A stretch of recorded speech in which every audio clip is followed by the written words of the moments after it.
नमस्कार। आज हम आए हैं श्रावस्ती जिले के एक छोटे से गांव में और ये जो गांव है गब्बापुर, ये बिल्कुल बॉर्डर इलाका है। इसके तुरंत बाद ही नेपाल पड़ता है। अंतिम गांव एक तरीके से है हमारे भारत देश का। और आज हमारे साथ हैं यहाँ के ग्राम प्रधान जी। तो आइए इनसे बात करते हैं। आप अपना प्लीज नाम बताइए। जी, रवि प्रकाश त्रिपाठी, प्रधान प्रतिनिधि गब्बापुर। अच्छा, तो त्रिपाठी जी, ये जो आपका गांव है और आज जहाँ पे आप हमें लेकर आए हैं, ये अगर हम बैकग्राउंड दिखाएं आप देख सकते हैं। जी, ये इलाका जो है बाढ़ से बड़ा प्रभावित होता है। और अभी जी, तो गर्मी है, अभी अप्रैल का महीना है, जी, लेकिन अगले एक दो महीने में जब बारिश होती है तो नेपाल की तरफ से बहुत तेज बहाव से पानी आता है और इसके चलते कटान की भी समस्या होती है। आप देखिए, ये कटान यहाँ पे हुआ भी है। और ये जो टीला वगैरह दिख रहा था पहले, यहाँ से ये जो बरसाती नाला है ये बहा करता था, ये बता रहे हैं कि अब इधर शिफ्ट हो गया है प्राकृतिक तरीके से। तो ये पूरी क्या समस्या है और इसका क्या निदान किया जा सकता है, इसके बारे में थोड़ा हमारे दर्शकों को बताइए। जी। जैसा कि अभी आप देख रहे हैं, ये नाला बह रहा है, तो अभी वर्तमान में तो सूखा है ये, लेकिन जब बरसात होती है तो बरसात में पानी बहुत तेज फ्लो होके बहता है इधर की तरफ। बहुत पहले करीब मान के चलिए 30 साल पहले, ये जो सामने ऊंचा वाला टीला दिख रहा है, उस साइड में ये पानी बह रहा था। तो उस बीच में ठेका हो रहा था इसका। तो ठेके में जैसे जब बालू यहाँ से निकला, तो उसको फिर इधर से रास्ता मिल गया, तो पानी फिर धीरे धीरे इधर बहने लगा, उधर का लाइन छोड़ दिया। अब क्या है कि जब भी पानी बरसता है तो वहां जो बिल्कुल दूर सामने देख रहे हैं, उसका जो डायरेक्शन है बिल्कुल सीधे यहाँ आके ठोकर मारता है। फिर यहाँ जब ठोकर मारता है तो फिर इधर ही से काटता हुआ इधर निकल जाता है। गाँव के लोगों की जमीन कट जाती है। तो यहाँ पहले काश्तकारों का खेत है, वहाँ सिराई पे था, बीच में पोर्शन देख रहे हैं, वहाँ पे काश्तकार का खेत हुआ करता था। धीरे धीरे फिर ये कटते हुए बढ़ गया। आप पीछे हटिए।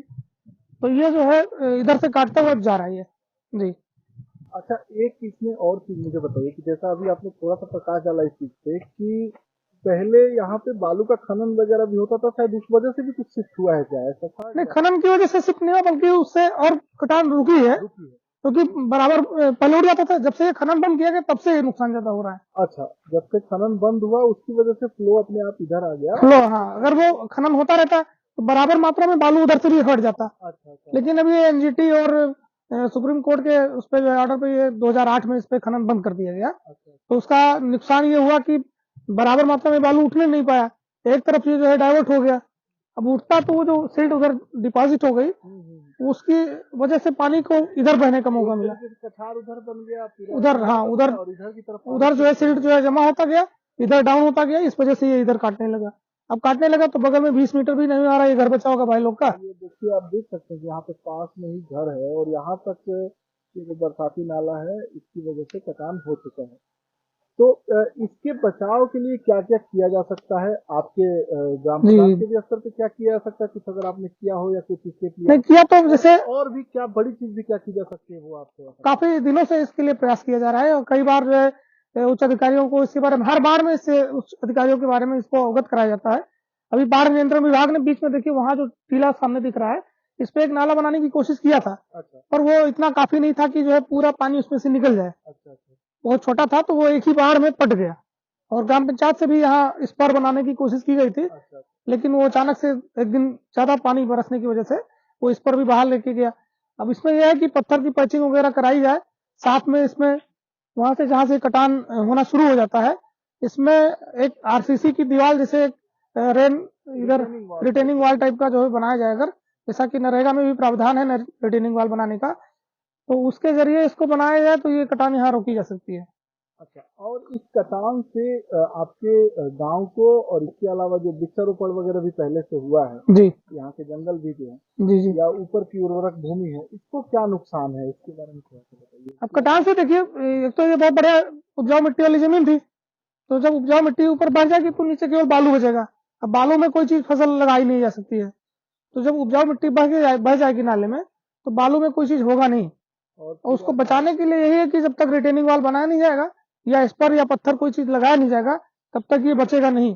और अभी बगल में सामने स्कूल है, इसके घर के उस पार स्कूल भी लगभग कटने के कगार पे है। 70 मीटर की दूरी वहां से बची होगी। अब इसी लाइन से कटते हुए सीधे जाएगा तो सीधे स्कूल पे इसका असर आएगा। करोड़ों की लाखों की संपत्ति हर साल जो है अब इसमें कर रहे हैं। ये हमारा राजस्व गांव है, और राजस्व गांव में हमारा प्राथमिक विद्यालय, उच्च प्राथमिक विद्यालय स्थापित है यहाँ पे, वो भी जो है उसके कटने के आसार हैं। तो एक तो ये तो विषय हो गया बाढ़ का। अब मैं थोड़े से दूसरे विषयों पर भी अगर पूछूं, जैसे आपका जो गांव है ये अंतिम गांव है, रोटी बेटी का संबंध है जी आप लोग का नेपाल के साथ, जंगल है। जी जी। तो यहाँ के थोड़ा सा जंगलों के बारे में आप बताएं, यहाँ पे कोई क्या वन्य जीव वगैरह है, जंगल की अहमियत क्या है, रिश्ता क्या है उससे? हाँ, यहाँ जंगली जानवर हैं, पाए जा रहे हैं, हमारे यहाँ ही बगल में सामने। अब यहीं से समझिए जंगल शुरू हो जाता है, तो जंगली जीव यहाँ रहते हैं। तो हम सभी प्रकार के है, चीतल है, सांभर है, सियार है, सुअर है, और साथ में जो है तेंदुए भी यहाँ है काफी मात्रा में, 7-8 तेंदुए हैं। गांव में निकल के आते हैं, रात में सभी से घूमते रहते हैं इधर, उनका खतरा बराबर बना रहता है। अच्छा, और कभी उनसे कोई नुकसान भी देखने को मिला है अब हादसा? नुकसान हमारे गांव में तो इधर नहीं देखने को मिलता है, लेकिन बगल वाले गांव में है, वहाँ बच्चे वगैरह सब उठा ले आते हैं, तेंदुए जब बाहर निकल के आते हैं अच्छा अच्छा। तो बच्चे सब लेके आते हैं। कई बार ऐसी घटनाएं सुनने में आई कि जो है तेंदुआ जो है बच्चे को पकड़ के ले गया, मार दिया। अभी इधर यहाँ से करीब 15 किलोमीटर दूर एक है विभूतिनाथ मंदिर, वहाँ तो करीब 15 बच्चों को खा गया है। अच्छा अच्छा। जी ठीक। तो ये जंगल का जैसा आप बता रहे हैं कि यहाँ से शुरू हो जाता है, अगर इसके बाद से हम आपके गांव से बाकी जैसे जो मुद्दे हैं उनकी बात करें, कि जैसे उदाहरण के तौर पर लिया जाए कि पलायन बहुत बड़ी समस्या है, और ये सिर्फ आपके यहाँ का नहीं है, पूर्वी उत्तर प्रदेश के बाकी जिलों की भी है। लेकिन चूंकि आपका श्रावस्ती एक तो बहुत ही जंगलों के बीच में है, सीमांत गांव है, तो आपके यहाँ पलायन की समस्या कितनी ज्यादा बड़ी है, बच्चों को पढ़ने के लिए और रोजगार के लिए और भी अन्य कारणों से कितना बाहर जाना पड़ता है, और इसके लिए क्या किया जा सकता है ग्राम प्रधान के रूप में? आपकी क्या सोच है कि जैसे सरकार या समाज के भी जो दूसरे अंग हैं, एनजीओ हैं या दूसरी कोई बड़ी संस्था है, वो क्या कर सकती है इस चीज के लिए? देखिए, पलायन को रोकने के लिए ही 2000 जो है 5 में जो है सरकार ने नरेगा एक्ट बनाया था, और 2007 से लागू किया गया था, और 9 से लगभग विधिवत तरीके से काम चलने लगा।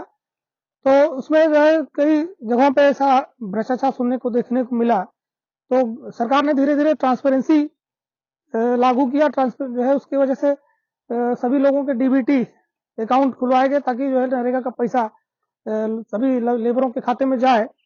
पर ट्रांसपेरेंसी के चलते चलते उसमें इतनी डिफिकल्टीज कर दी गई कि जल्दी लेबरों का पेमेंट नहीं होता है, जटिलता आ गई। बहुत जटिलता उसमें आ गई, तो लेबरों का पेमेंट जल्दी होता नहीं है। अब इस समय जैसे 230 रुपए है दिहाड़ी, बावजूद इसके गांव में अगर आप ढूंढने लगेंगे तो 90% लेबर बाहर मिलेंगे।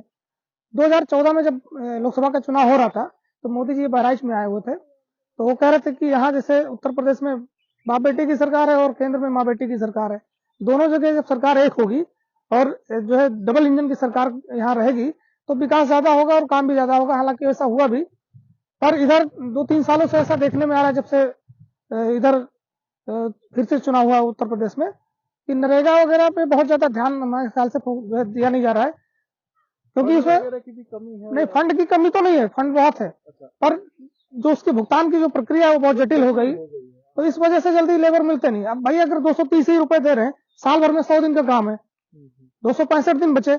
अब 265 दिन अगर आप 100 दिन उसको कंटिन्यू काम दे देंगे, तो 265 दिन वो कहीं और काम कर सकता है। ठीक ठीक ठीक। अब 230 रुपए दिहाड़ी, लोकल की जो दिहाड़ी है वो 250-300 रुपए रोज चल रही है, तो 230 रुपए में कोई उधार क्यों काम करने आएगा? ठीक। 2-2 3-3 महीने के लिए उधार क्यों काम करने मतलब आएगा? लोगों को ऐसी एक व्यवस्था चाहिए जिसमें वो काम करें, एक दो दिन में उनका पैसा तत्काल भुगतान हो जाए। आप काम कराइए, ट्रांसपेरेंसी करिए, तो आप सीधे भाई 6 दिन का काम कराइए, 12 दिन का जो शेड्यूल है उसमें 12 दिन काम कराइए, 13वें दिन पे आप अपने अधिकारी जो है जेई है एमबी करने के लिए भेजिए, उनको एमबी कराइए, उसके बाद पेमेंट कराइए आप।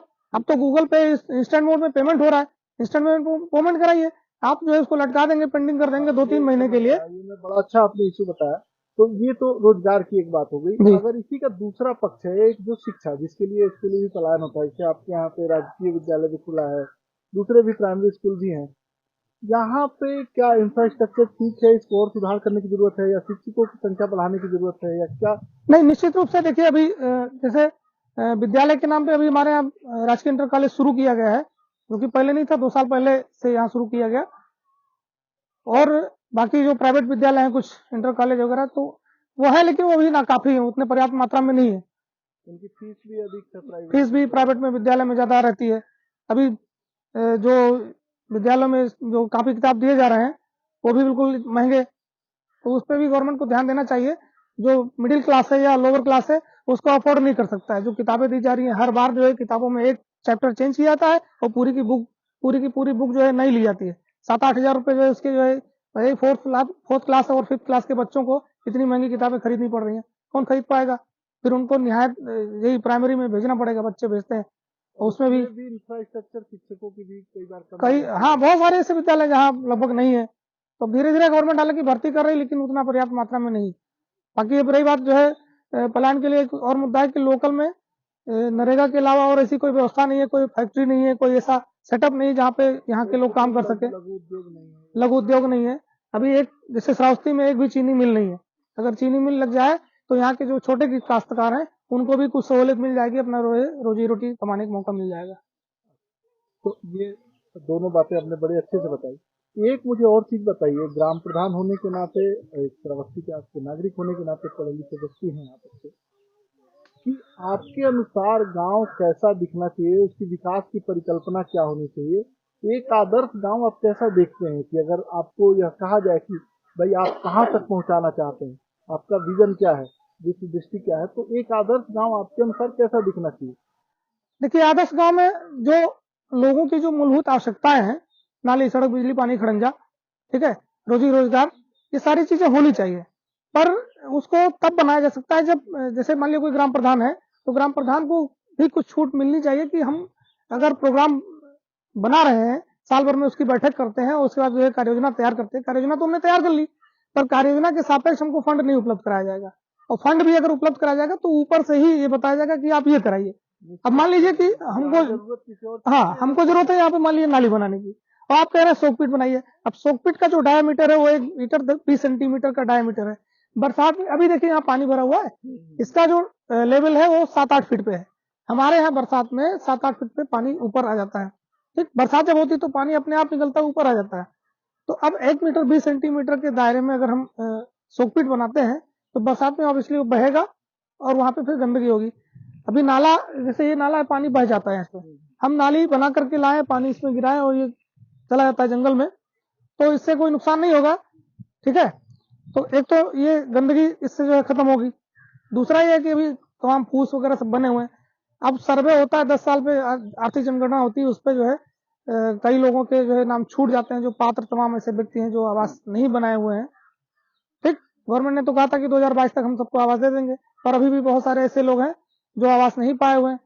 टेक्निकल ऐसी खामियां हो जाती हैं जिसकी वजह से हम चाहे भी तो भी हम नाम नहीं दे सकते हैं। अब जब मूलभूत आवश्यकताएं पूरी नहीं होती, हम बहुत चाहें कि हम आवास दें, लेकिन जब भी। अच्छा, इससे जुड़े हुए 2 बड़े महत्वपूर्ण सवाल है, बस इसके बाद जी और सवाल मैं पूछूंगा कि इसमें जैसे 2 चीजें आपने बड़ी महत्वपूर्ण कही। एक तो कि सीवेज प्रबंधन, यानी कि जो नालियों से निकलने वाला पानी है, जो वेस्टेज वाटर है, और दूसरा ठोस कचरा प्रबंधन, क्योंकि गांव में भी अब प्लास्टिक और ठोस कचरे की समस्या आ गई। हाँ, इस पे तो अच्छा काम कर रही है हमारी गवर्नमेंट।